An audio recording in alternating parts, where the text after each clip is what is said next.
and we're streaming.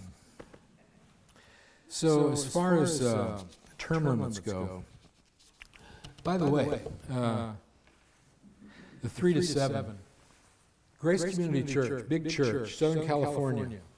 How many elders do you think they have? Huh? Well, the last I heard was 40. So if they had our Constitution, they would fill up to 7, and that would be it.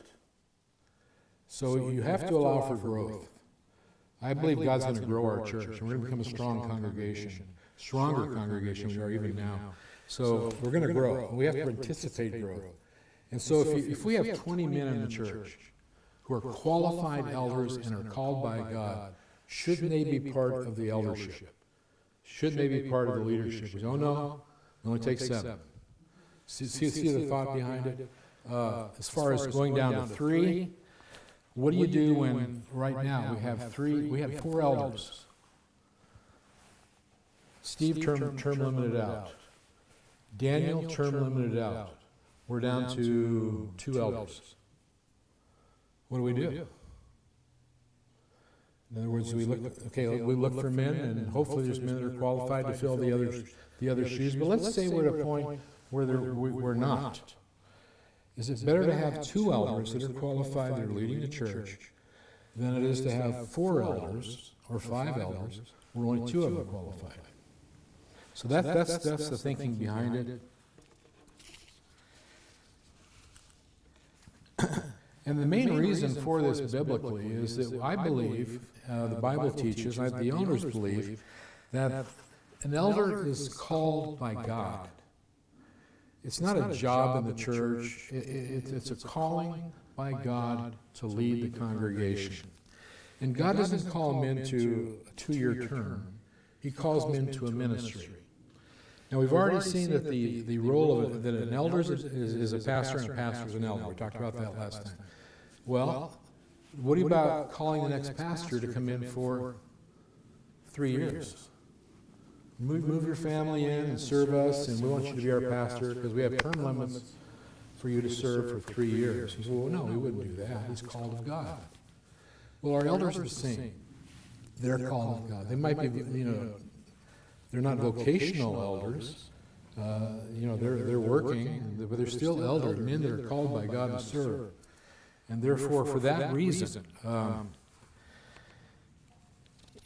pragmatically, it leads to, I believe, us having a leadership that is much stronger. Yeah.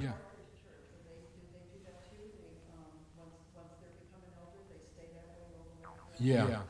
In fact, I was talking to a man we were dealing with a disciplinary matter last year, and one of the men that I was talking to regarding that was an elder in the church there at Grace Community Church.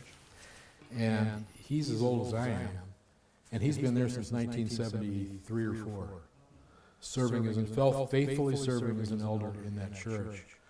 What's his name? Do you remember who I'm talking about? Yeah. Anyway, dear brother, faithful guy.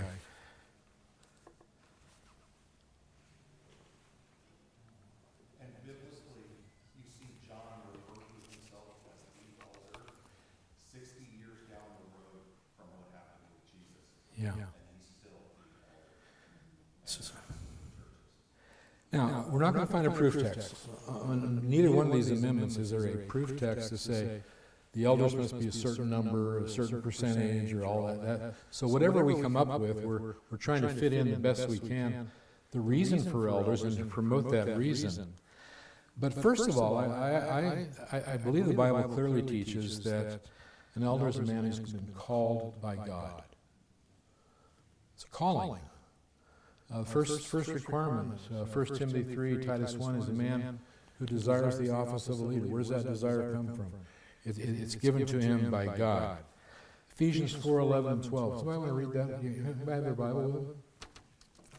Be looking at that, and I'll be talking about.